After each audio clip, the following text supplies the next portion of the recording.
Buenas tardes, ¿cómo están? Buenas, profe, ¿cómo estás? Muy bien,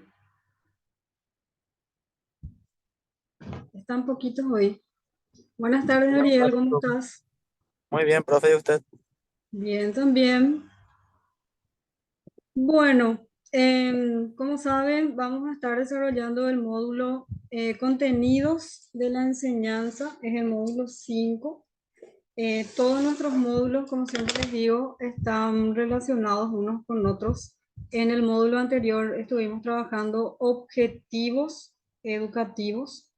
Cuando nosotros hablamos de una planificación de todo lo que tiene que ver con el quehacer educativo, partimos primeramente de lo que es el currículum, que es general, en el cual se establecen los contenidos, los objetivos, las metodologías de enseñanza, aprendizaje y también el sistema de evaluación. Bien. Entonces, en este módulo vamos a estar enfatizando lo que es educación superior, ¿sí? Porque sabemos también que todos los contenidos, objetivos, metodologías y el sistema de evaluación también varía de acuerdo al nivel educativo, ¿sí? Y de acuerdo a las características de nuestros estudiantes. ¿Ustedes no tienen ninguna variación en sus grupos? ¿No hay ningún compañero que haya salido o alguien nuevo en el módulo anterior que ustedes manejen? ¿Su conformación sigue siendo la misma? Parece que sí, profe. No hubo Sí. cambios. Bueno, está bien. Bueno, vamos a hablar un poquitito de lo que es el contenido de hoy y luego vamos a organizar nuestras tareas.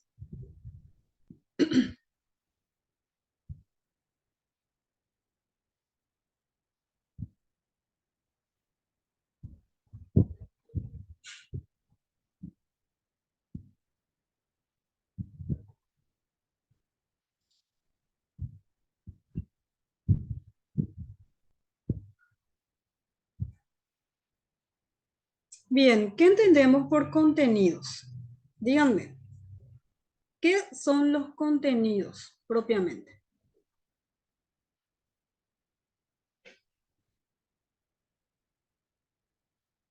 Palabras claves. ¿Qué entendemos por contenidos?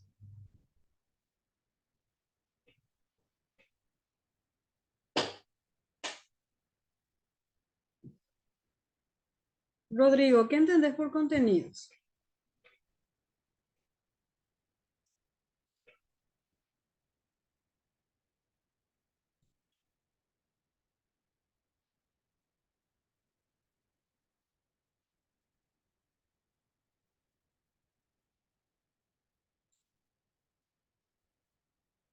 ¿Me escuchan?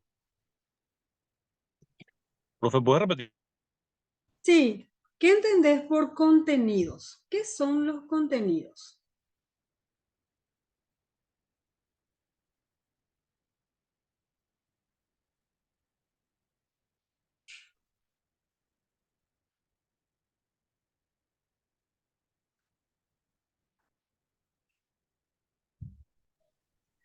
¿Qué tal, profe? ¿Cómo estás? Muy bien. Profe, los contenidos serían el papel de programas que los docentes tienen, ¿verdad? Y de acuerdo a ese programa, uno va creando los contenidos, o sea que las preparaciones de aulas que uno va a desarrollar durante el contenido que uno presente, ¿verdad? Sí, los contenidos están justamente establecidos en los programas de estudio. Cada grado y cada nivel tiene un plan de estudios o programa de estudios que le llamamos también, en el cual se establecen las capacidades, porque hoy, de acuerdo a nuestra reforma, hablamos ya de capacidades que son más amplias. También se establecen las metodologías que son sugerencias nada más, no es que tal cual como está ahí se tiene que hacer, porque siempre tenemos que considerar las necesidades que tienen nuestros alumnos, ¿verdad?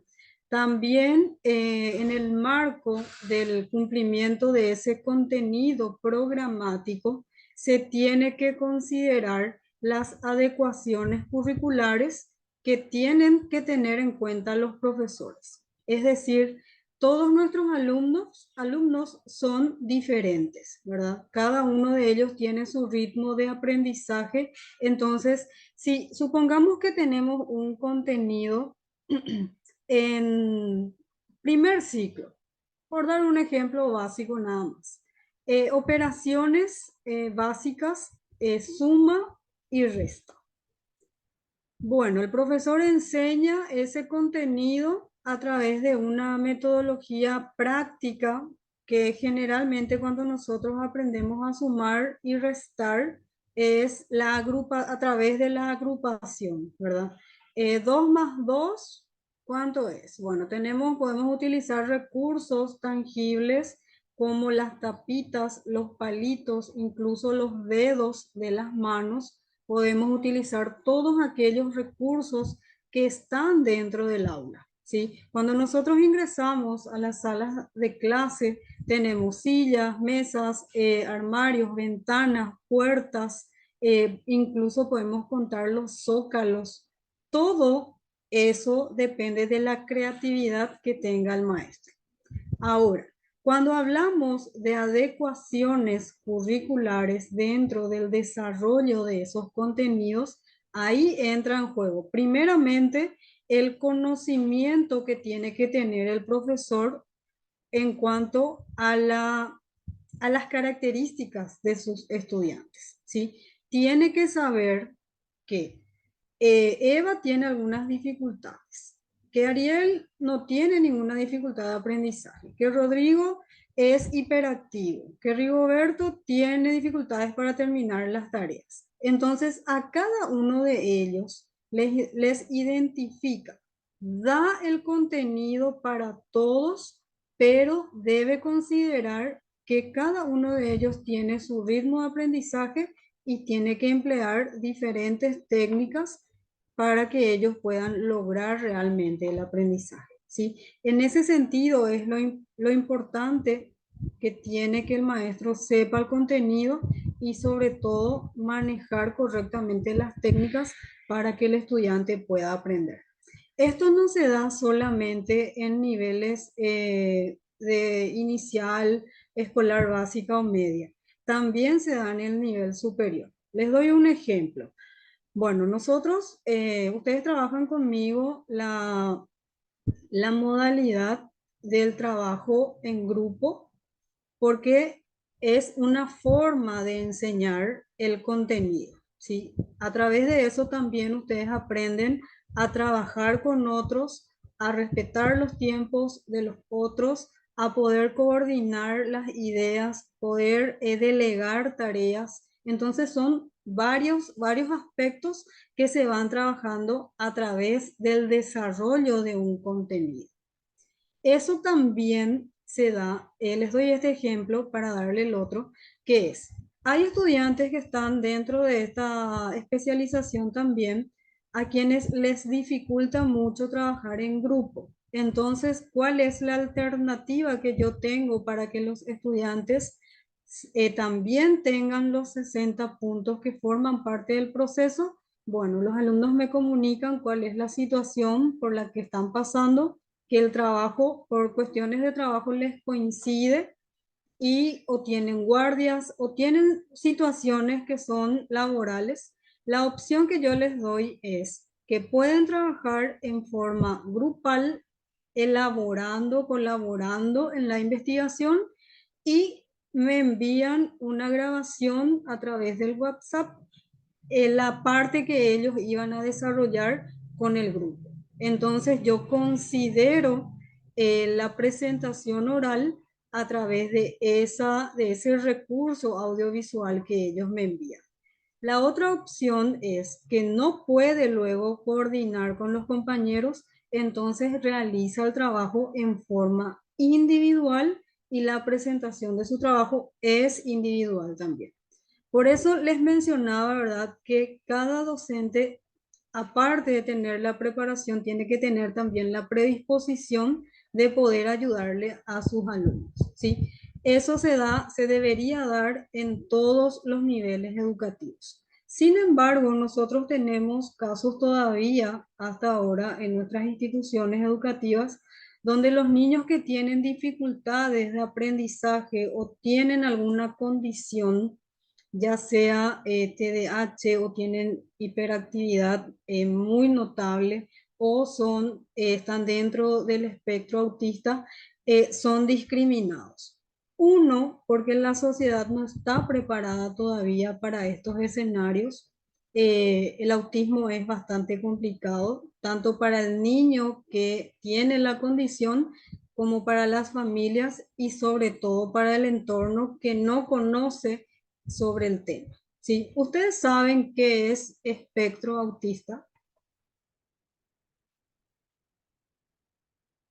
Rigoberto, vos estás en el ámbito de salud, ¿verdad? Sí, profe, soy médico. Sí, y decime, ¿qué manejan ustedes? ¿De qué área? ¿En qué parte? Yo soy médico general y especialista en medicina familiar. Ya, y decime, ¿ustedes manejan el concepto de autismo dentro del ámbito? En mi caso particular, un poquitito, profe, porque atiendo tanto pacientes pediátricos y también adultos, ¿verdad? Y el autismo se basa en aquellos pacientes que de repente tienen una hiperactividad, ¿verdad? O unos cambios bruscos del entorno en sí, ¿verdad?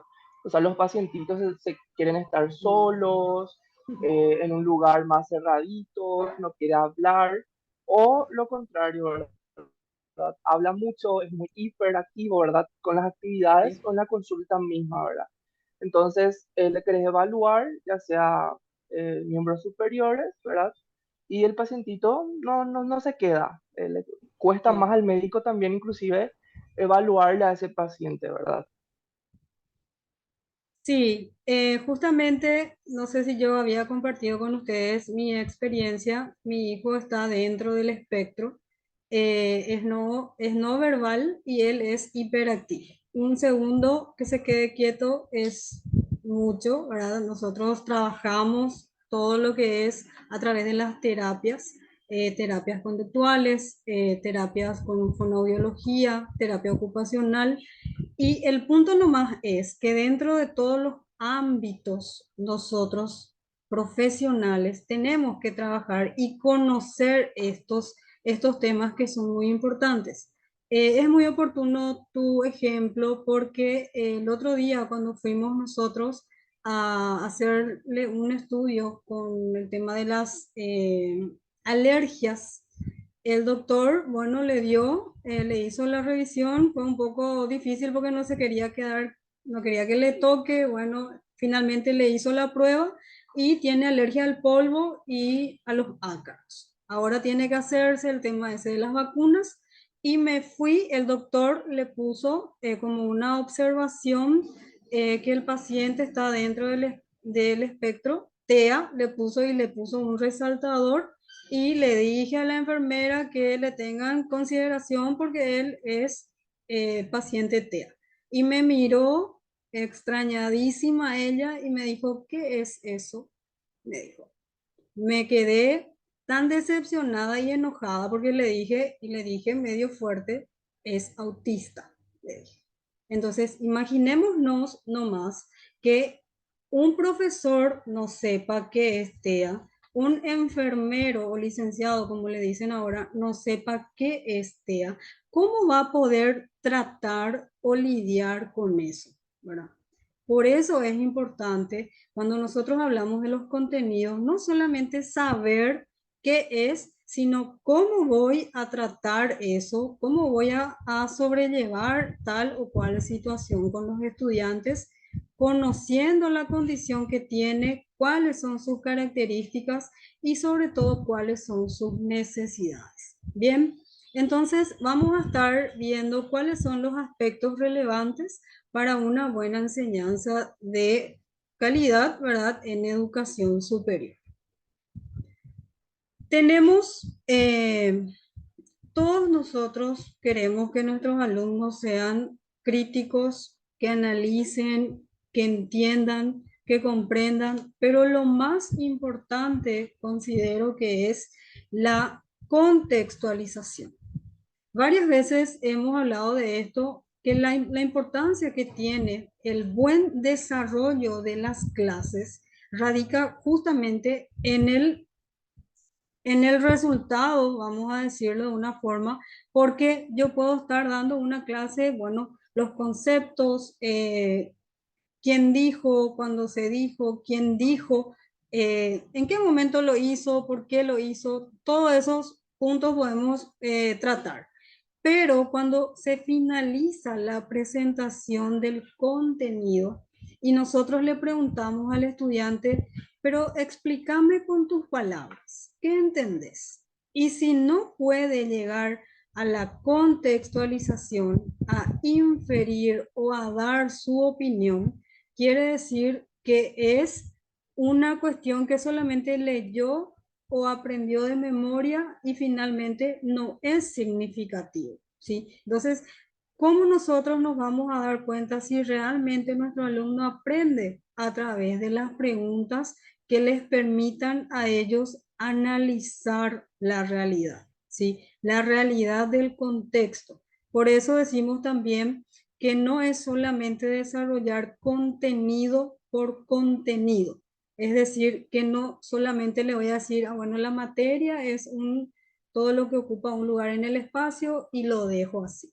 sino que tengo que salir al patio, tengo que tener esa capacidad de que podamos desarrollar conceptos, procedimientos y también actitudes, ¿sí? Todo eso hace que realmente el aprendizaje sea válido y que sea realmente importante, que sea útil para la vida del estudiante. Por eso decimos también que nosotros aprendemos a lo largo de la vida, ¿sí? Todo el tiempo nosotros estamos aprendiendo, nosotros que somos adultos, imagínense ellos que son pequeños y que tienen una gama de alternativas, ¿verdad? Para poder absorber esto, absorber lo otro. Por eso el maestro tiene que tener también la capacidad de direccionar correctamente el interés que tienen nuestros alumnos. Bien. Bueno, nos dice también que en cuanto al profesor de educación superior, ¿cuál es la opinión que ustedes tienen con relación a los docentes que han tenido en, en la etapa de formación de sus carreras de grado?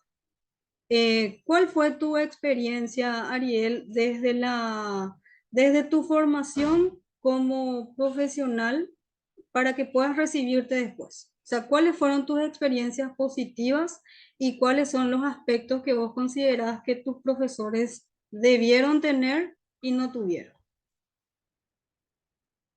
Te escuchamos. En mi caso, por ejemplo, profe, es muy variado porque aparte de la enseñanza así con los docentes, y también tenemos instructores que son policías que Mm, nos enseñan la formación formal, como nosotros nos manejamos la policía para respetar las antigüedades y cosas así.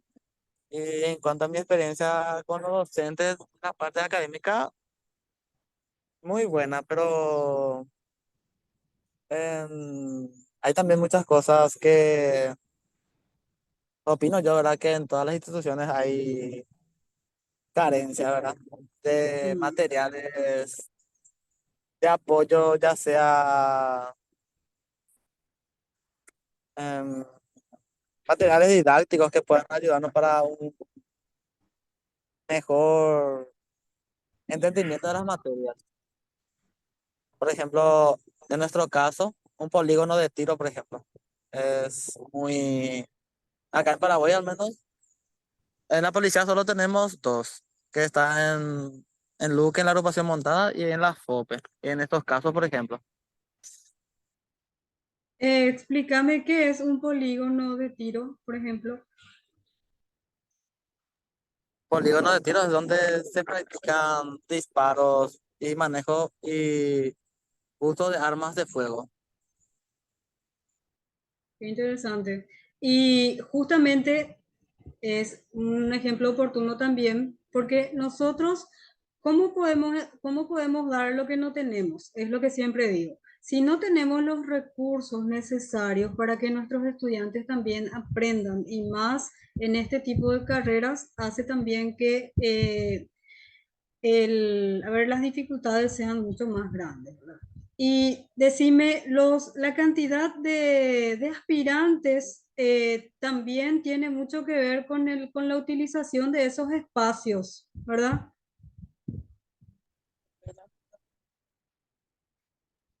Exactamente, profe. Pero en mi caso, yo estudié en la Academia de Policía, somos más pocos, o sea, somos menos que los aspirantes que son para suboficiales. Ellos sí son, cada año entran en gran cantidad. Sí, son muchos. Rigoberto, tu experiencia, ¿qué tal? Bueno, profe, entonces yo también tuve algunas falencias realmente en los casos reales en mi caso, por ejemplo, los docentes en el área de salud no nos cuentan cómo es la realidad, por ejemplo, ¿verdad? Siempre damos casos así clínicos, tipo que ellos nada más no dicen, ¿verdad? Pero nos vamos en el hospital y encontramos otra cosa, ¿verdad? Entonces mis falencias se basan más en eso, ¿verdad? Que en la universidad no tuve así muchos casos reales, por decirte así, en las prácticas, ¿verdad? Entonces creo que se basa más en eso.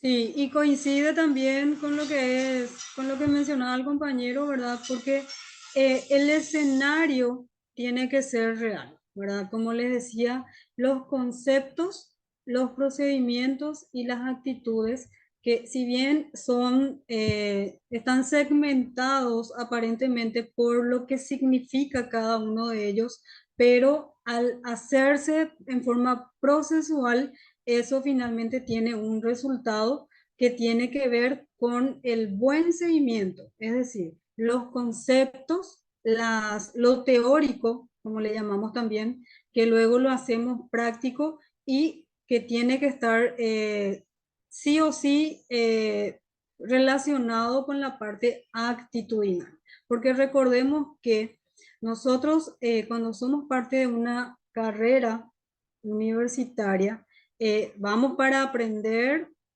conceptos, contenidos, procedimientos, pero también eso hace que nosotros durante ese proceso seamos personas capaces para luego ser profesionales competentes. Y competentes no es solamente saber qué medicamento voy a dar, cuál procedimiento voy a optar, por cuál procedimiento voy a optar para tratar con alguien, sino tener también ese sentido empático con el paciente, porque recordemos que porque ya nos sentimos mal, nos vamos a consultar, ¿verdad? Y muchas veces nos encontramos con profesionales que están más enojados con la vida y más tristes que nosotros que nos vamos enfermos, ¿verdad? Entonces es importante también considerar todas esas aristas en todas las profesiones, ¿sí? No es solamente el médico, no es solamente el policía, no es solamente el profesor o el ingeniero, qué sé yo. Todos tenemos que tratar de ser lo más amable posible con el otro, porque el otro no tiene la culpa de mis circunstancias. Es lo que siempre digo. Yo no tengo la culpa del problema del otro y el otro tampoco tiene la culpa de las cosas que a mí me pasan. Trato siempre de ser amable con los otros por esa razón, ¿sí? Bueno, Rigoberto, tu experiencia, Rodrigo, perdón, Rigoberto, Rodrigo, ahí me confundí. Profe. Bueno, en realidad hay varios aspectos negativos, pero realmente los principales son, al menos, yo te hablo de la experiencia de derecho, una, que la falencia o la debilidad radical estuvo en mi época, en el periodo 2002-2007, en que muchas veces los profesores titulares de cátedra no daban las clases, daban Mm, auxiliares o daban terceros que lamentablemente muchas veces no estaban muy preparados para aportarnos lo que nosotros íbamos a buscar, ¿verdad? Que es conocimiento. sí. Y eso por un lado. Después, por otro lado, están algunos que otros personajes que iban para la cátedra para conversar y programar asado nomás así con los muchachos, ¿verdad? Mm, Y el más principal e importante para mí, que eso, como estaban hablando los compañeros, eso es algo que tenemos como debilidad en casi todas las carreras en Paraguay, es la parte práctica. mm, La parte práctica hay dificultad por la falta de instalaciones. En nuestro caso, la parte práctica por la falta de oportunidad en sí. Al menos nosotros no tuvimos un programa de pasantías, por ejemplo, en mi época, ¿verdad? Tuvimos un programa de mm, pasantías donde se decía, no sé, hubiera sido lindo que, por decirte, se proponga los mejores 20 alumnos van a poder tener derecho a practicar en el Poder Judicial y tal vez después trabajar ya ahí como auxiliar administrativo o lo que sea, ¿verdad? Hubiera sido mm, lindo, ¿verdad? Porque yo, así como muchas otras personas, tuvimos que rogar más o menos para estar en un estudio jurídico y aprender lo que era realmente un expediente físico, ¿verdad? Saber qué eran las documentales, las instrumentales, en qué consistía el periodo probatorio realmente, ¿verdad? Cómo se aportaban las pruebas, cómo se presentaba la demanda. Entonces, si vos tenés una formación de 6 años y salís a campo laboral y ni siquiera sabés lo que es un expediente físico realmente, son una persona que no le servía al cliente, así nomás de simple, ¿verdad?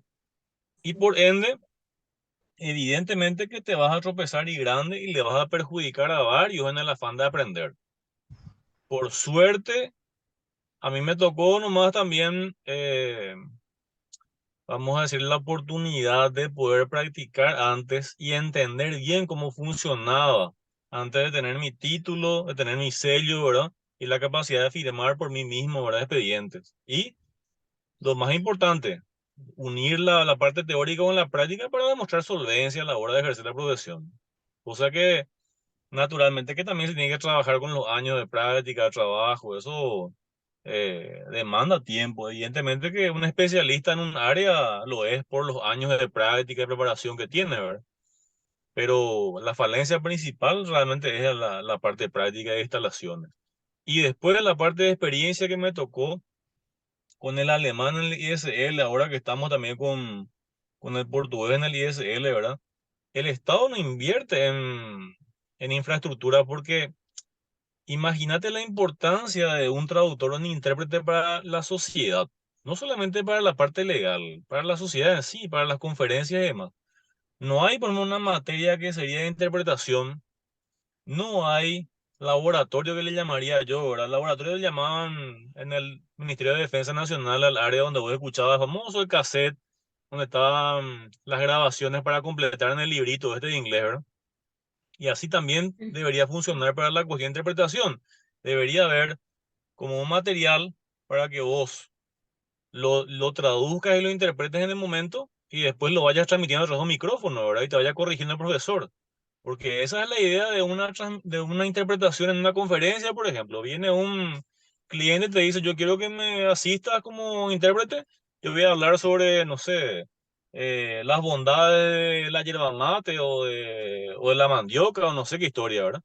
Entonces vos preparás el material, tipo tu glosario y demás, ¿verdad? Y después te vas a jugar en la cancha, ¿verdad? Pero esa preparación no tenemos, o sea, no hay esa infraestructura, no hay interés, o sea, la parte de política de lengua y demás, yo sé que es una secretaría, ¿verdad? Pero no veo realmente el aporte que se dé, ¿verdad? A nivel nacional sobre eso, ¿verdad? Y en muchos otros aspectos que ojalá que el día de mañana cambie un poco, por lo menos veo que hay interés y que muchas personas, yo te digo a nivel común, a nivel pueblo, ¿verdad? Todos nosotros que queremos también mejorar y tal vez de alguno de nosotros salga una persona que tenga realmente la voluntad, ¿verdad? De dar su aporte, ¿verdad? Ojalá que por lo menos de aquí a unos 10 años por lo menos veamos, ¿verdad? Algunos cambios en ese sentido. Sí, cuando hablamos de aspectos positivos y negativos, siempre tratamos de ver lo positivo. Sin embargo, cuando vemos aspectos negativos que son muy resaltantes, tenemos que comentarlos y, como decís, lo importante sería no quedarnos solamente en el análisis, sino que tratar de ver alternativas para poder mejorar eso, siempre y cuando estemos dentro de ese proceso, ¿verdad? Ahora que nosotros ya somos egresados, ya la tarea les queda a los que siguen estando ahí. Mi experiencia también dentro de la UNA, eh, en la parte académica yo no puedo, no tengo ninguna queja. Estaban los mejores profesionales, considero, en ese momento, pero la mayor falencia que yo pude ver es al momento de hacer las tesis. Uno finaliza la parte académica y luego vos, alumno, independientemente, tenés que gestionar el tutor, el costo por las tutorías son en forma independiente otra vez. Entonces, no forma parte del diseño curricular como contenido propiamente, ¿sí? Sin embargo, en la carrera de la licenciatura en el ICE, que era anteriormente, hoy es INE, sí nosotros hacíamos la tesis dentro de la licenciatura, es decir, formaba parte de ese desarrollo académico, terminabas la tesis, terminabas la carrera con la presentación de la tesina. Sin embargo, en la UNA no era así. Fue por ese motivo que yo dejé varios años para poder defender, porque cuando sabemos perfectamente que cuando estamos dentro de ese proceso, hacemos todo lo posible para poder finalizar, entregar, tener nuestro título, salir lindos en la foto y ya está. Pero cuando no tenemos ese control dentro del proceso universitario, tendemos a dejarlo para después, dejarlo para después. Considero que esa es una falencia que tiene la universidad y que debería haber, ¿verdad? Entonces, pero como les digo, tiene muchos aspectos positivos y como cualquier entidad tiene sus aspectos negativos que creo que pueden mejorarse ya dependiendo del interés y de la voluntad que tenga la gente que está a cargo de eso, ¿verdad? A lo mejor a mí nomás me molestó ese que no forme parte del proceso y a los otros le da igual, pero desde mi punto de vista, para mí debería formar parte de ese proceso de, de estudio, ¿verdad? Dentro del plan de estudio estar las orientaciones, la tutoría para las tesis y poder finalizar ya con eso. Bien, bueno, ahora ustedes, Rodrigo y Rigoberto, ustedes están en el mismo grupo, ¿verdad? Así es, pues. Bien, ¿ustedes eran el grupo 3 o el grupo 2? Eso ya no recuerdo, pero Bueno, voy estábamos a mirar. asociados para trabajar. Sí, Grupo, Ariel es el grupo 1. Bueno, voy a mirar.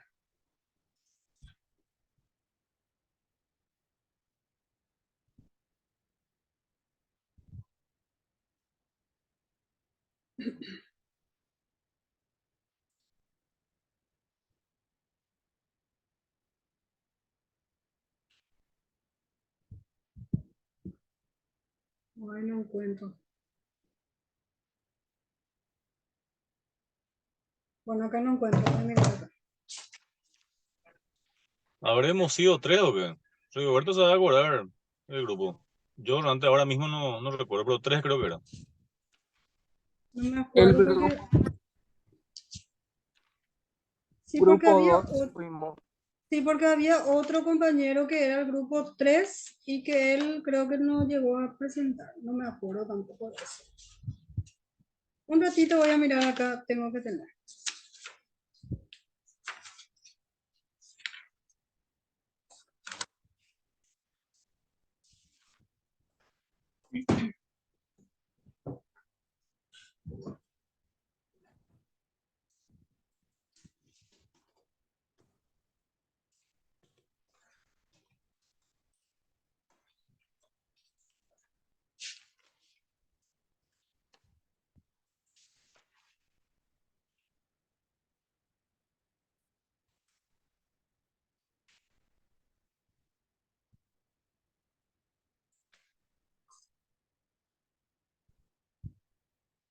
Grupo 1 es Ariel, Daisy y Lida. El grupo 2, Rigoberto y Rodrigo, ustedes son 2. Y el compañero que no está ahora es del grupo 3, que es Marcelo. ¿Sí? Entonces, les digo nomás cuáles son los temas, pero voy a compartir con ustedes en el grupo, no se preocupen por eso. Y las fechas también. Bueno, Ariel, el tema de ustedes es funciones de los contenidos en el diseño curricular de educación superior. Como les dije al principio, vamos a estar enfatizando todo lo que tiene que ver con educación superior. Sería el 17, la próxima semana recién. El de ustedes, el grupo 2, los contenidos educativos como herramienta imprescindible para enseñar y aprender. El 23 de noviembre. Y el grupo 3, proceso de construcción y transformación de los contenidos dentro del currículum en educación superior. Profesor, ¿vas a pasarnos el WhatsApp? ¿O Sí, cómo voy vas a a pasarnos? pasar. Por eso les decía que para que Para ustedes. anotar no podemos ver. Sí, sí, es una lectura nomás, no te preocupes. Y el examen final, que es el día 1 de diciembre, siempre con nuestra misma dinámica, que es el cuestionario a través de plataforma, ¿sí? Con los trabajos que ustedes van desarrollando para que para que podamos trabajar en base a eso. Bien, mañana no vamos a conectarnos. Voy a dejarles en la plataforma un material de lectura para que ustedes puedan leer en el tiempo que dispongan y eso estaríamos socializando el día jueves. ¿Les parece? Excelente, profe. Bien, un gusto compartir con ustedes estas experiencias que son muy válidas. Siempre digo que aprendemos juntos porque vemos también que en cada ámbito tenemos fortalezas, pero también tenemos debilidades. Y cuando hablamos de contenidos, estos contenidos que nosotros socializamos son muy, pero muy relevantes. Bien, que tengan un buen descanso y nos encontramos el siguiente jueves puntualmente a las 16 horas. Hasta luego.